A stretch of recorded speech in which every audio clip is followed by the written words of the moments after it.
Faça um bom dia! E aí, como é que você está? Tudo bem com você? Eu espero que sim.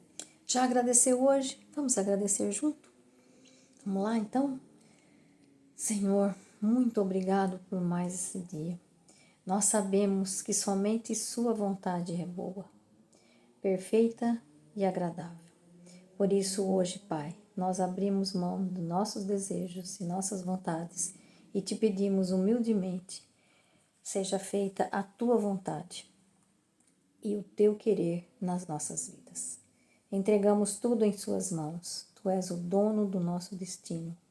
Protege, Senhor, a nossa vida, nossa família, nossos filhos, nossos netos, nosso trabalho, nossos amigos, nossos negócios. Orienta-nos naquilo que nós estamos perdidos. Escreve o nosso futuro. Nós confiamos a Ti. Nós confiamos em Ti, Pai. Dai-nos discernimento e sabedoria para não nos desviarmos do seu caminho. E nos livre, Pai, de todo o mal e de toda tentação. Nos livre da garra dos inimigos. De todos aqueles que desejam o mal, Senhor, nos livre. E nos mostre pessoas boas para nos caminhar conosco. Em nome, né, de nosso Senhor Jesus Cristo, vosso Filho. Amém? Amém. Então vamos lá. Continuando então com o estudo de Apocalipse, nós vimos então no vídeo de ontem, nós fomos então até onde o dragão sobe, né, no céu, porque ele está atrás da criança, do filho, que foi arrebatado para o céu, ou seja, que foi lá viver no trono de Deus, né? Então o dragão sobe atrás deles. E aí acontece uma batalha no céu, né? E aí ele vai batalhar, ele encontra quem? Miguel. Miguel e seus anjos, que vieram guerrear com ele. Aí no versículo 8 diz: o dragão batalhou juntamente com seus anjos, mas foi derrotado no céu, e não houve mais lugar para eles.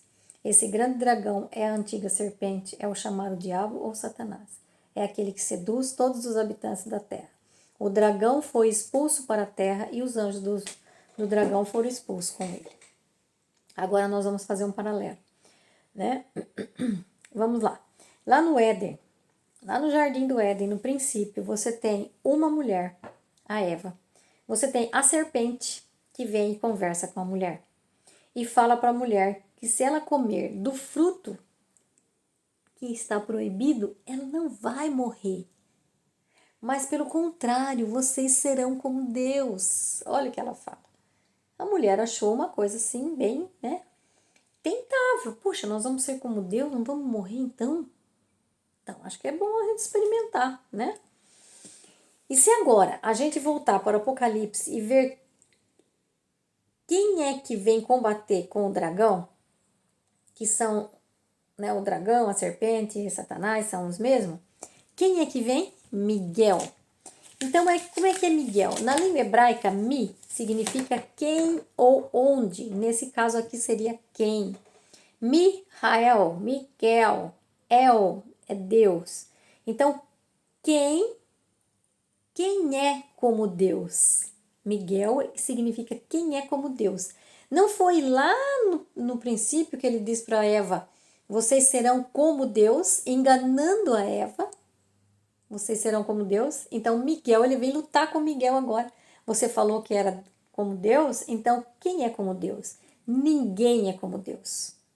Né? Ninguém é como Deus. Esta é a resposta que o anjo vem guerrear com o dragão e vem falar para ele, para o Satanás, né? O dragão Satanás, que ninguém é como Deus. Ele não havia dito para Eva: vocês serão como Deus? E essa passagem, então, desmente a fala da serpente para Eva. Vocês serão iguais a Deus, ou seja, como Deus. Aí, então, veja, aí Deus promete, né? Eu porei inimizade entre você e a descendência da serpente. Entre o seu descendente, diz para a mulher. Eu porei, então, inimizade entre você e a descendência da serpente. Veja. Entre o seu descendente, ou seja, Eva, e a serpente. Aí no capítulo 3 de Gênesis, se você for lá ver, vai estar escrito isso. Eva foi a primeira a comer o fruto, mas se por ela entra o pecado, tem uma esperança. Será do ventre de uma mulher que virá a salvação. Eva em hebraico significa Ava, vida. Aquela que trouxe o problema vai trazer também a solução. A mulher vai trazer a vida. Certo? Agora veja, aqui Deus falando para a serpente que é o dragão. Veja aqui o que Deus vai falar para a serpente agora. Ele vai falar assim, ó. Porém, inimizade entre você e a mulher. E essa mulher aqui já é o povo de Deus. Lembra que a mulher é o povo? Entre o seu descendente e o descendente da mulher. Quem é o descendente da mulher? O descendente da mulher é Cristo. Então, esse Cristo que vai ferir a cabeça, ou seja, ele ferirá a sua cabeça e você lhe ferirá o calcanhar. Ou seja, você pode ferir o calcanhar de Cristo na cruz, mas no final ele ferirá a sua cabeça. Aqui, ferir o calcanhar significa assim, ficar no encalço do outro, sabe? Aquela pessoa que fica seguindo, perseguindo, acompanhando alguém, sabe? Aquela obsessão, aquela perseguição, aquele atormentar. Então, aí seria você vai ficar no encalço do outro, ou seja, ferir o calcanhar é você ficar ali atormentando. Então, a serpente está sempre atormentando o povo de Deus. Você pode atormentar, mas ele vai esmagar a tua cabeça. Aquele que é o Filho, o Cristo, vai ferir a sua cabeça, ou seja, vai te aniquilar. Você pode tentar aí perseguir o povo, mas no final você vai ser derrotado. Então, porém, a vitória final é daquele que pisa na cabeça. Então, no capítulo 12 de Apocalipse, a gente vê claramente o Gênesis do dragão que persegue a mulher e da luta de Miguel com o dragão, que ninguém é como Deus. Percebe? Aí, voltando no capítulo 12, no verso 8, agora a serpente é expulsa do céu. E aí tem uma vitória no céu. Aí tem uma forte voz no céu que João ouve. No versículo 10, vamos lá, capítulo 12, versículo 10, vai falar assim, ó. Agora realizou-se, na segunda parte, eu vi então, uma voz forte do céu proclamando: agora realizou-se a salvação, o poder e a realeza do nosso Deus e a autoridade do seu Cristo, porque foi expulso o acusador dos nossos irmãos, e que aqueles que o acusava dia e noite diante do nosso Deus. Percebe aqui que é interessante, uma coisa que eu percebo, que me veio agora em mente, quando Jó foi, Deus fala para Satanás, né? Satanás estava rondando, ou seja, ele tinha acesso, né? Ele tinha acesso para falar com Deus. E aí, ele vai e fala assim com Deus, você viu, Deus fala para ele, né? Você viu meu amigo Jó? Aí ele fala assim, Jó tem tudo, tira tudo dele para você ver se ele não vai te negar, né? Não vai te obedecer mais.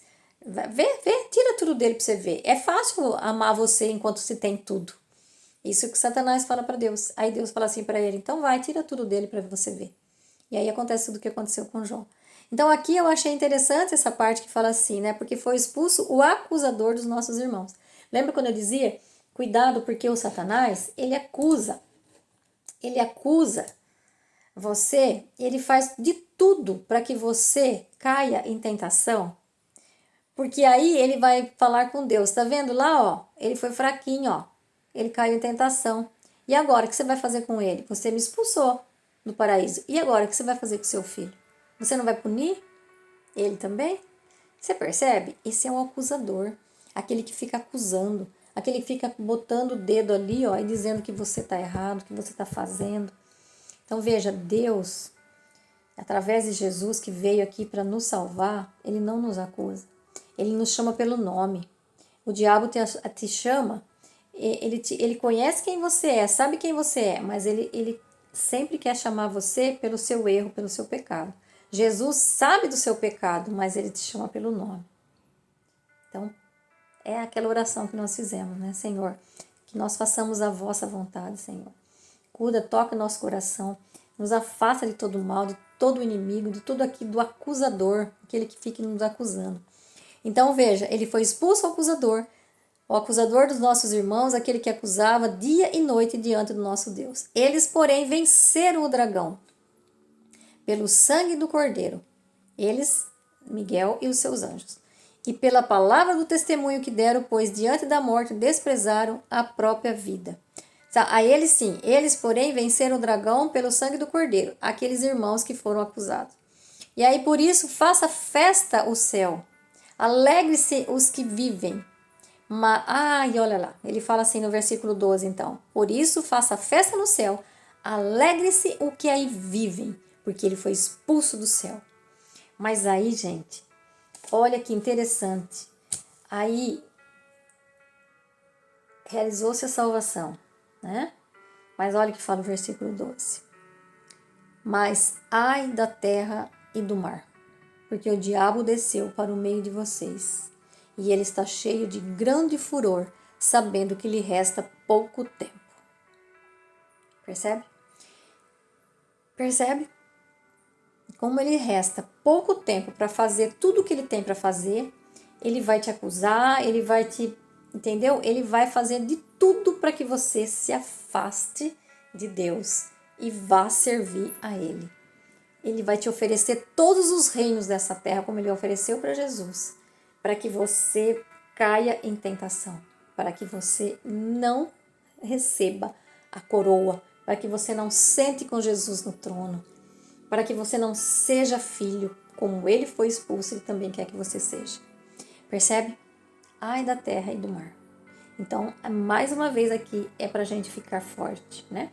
Para a gente ficar forte naquele que nos criou, naquele que nos fez seus filhos. Não nos deixemos cair em tentação, Senhor, e nos livra de todo mal. Então, agora nós vamos dar uma recapitulada em tudo que a gente já viu, certo? As 7 igrejas, 7 cartas que representam a história das igrejas, da época de João até a volta de Jesus Cristo, né? Lá em Laodiceia. Falamos também dos 7 selos, que são os 7 sinais, né? Os sinais da volta de Jesus, das dores de parto que ia acontecer desde a época de João até a volta de Jesus. Falamos também das 7 trombetas, que são os avisos de Deus ao longo da história até a volta de Jesus.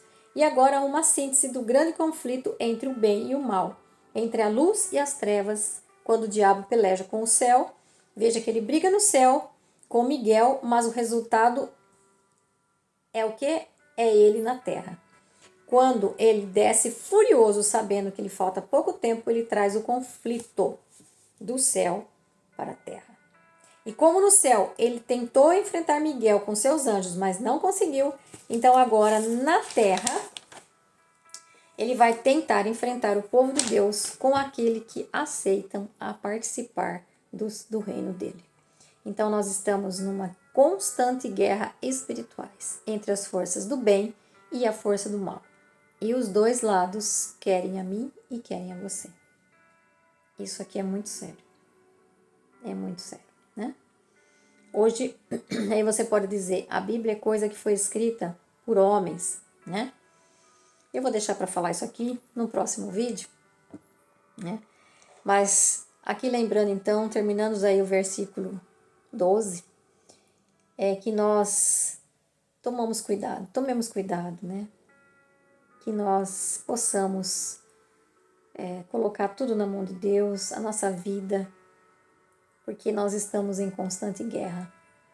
E que essa guerra espiritual nós possamos vencer com aquela intimidade, né, que eu dizia para vocês que nós temos que ter com Deus, aquela intimidade que nós devemos ter, não sermos religiosos de carteirinha, mas sermos verdadeiramente filhos que creem em Jesus e que têm intimidade com Jesus, que vá fortalecendo cada vez mais a espiritualidade, para que nós possamos, com a espiritualidade, saber discernir, conseguir ver com os olhos do Espírito, com os olhos da alma, não com os olhos carnais, todo aquele mal, todo o mal que nos ronda, né, que nos está aqui num grande conflito, como nós vimos, o dragão que desce do céu, que foi expulso do céu, e que ele vem para a terra, onde é o domínio dele, para que nós possamos cada vez mais estar junto com Deus, para que nós possamos participar do reino eterno com Deus, nós temos que vencer então as tentações do maligno. Então pedimos a Deus que nos dê olhos espirituais e que nós estejamos cada vez mais perto de Jesus, mais íntimos de Jesus, porque quando nós estamos íntimos de Jesus é que as coisas boas acontecem em nossa vida, é que nós conseguimos o inexplicável, que nós conseguimos o extraordinário, aquilo que para nós é impossível, mas para Deus não é. Então nós temos que fazer a nossa parte, sim, mas esperar em Deus o impossível, o milagre, né? Nós fazemos o possível e o impossível Deus é quem faz por nós. Mas que nós possamos, então, cada vez mais buscar a espiritualidade para que possamos ver com os olhos espirituais e não carnais. E com os olhos espirituais nós conseguiríamos ver e descobrir os falsos profetas, os inimigos de Cristo, aqueles que nos quer afastar de Deus. Então, nesse domingo maravilhoso aí, reflita bastante sobre isso. Fique com Deus, um beijo no seu coração e vamos focar na espiritualidade. Eu e Deus em espírito e verdade. Que esses são os verdadeiros adoradores que Deus busca. Fique com Deus, um beijo no seu coração. Até mais.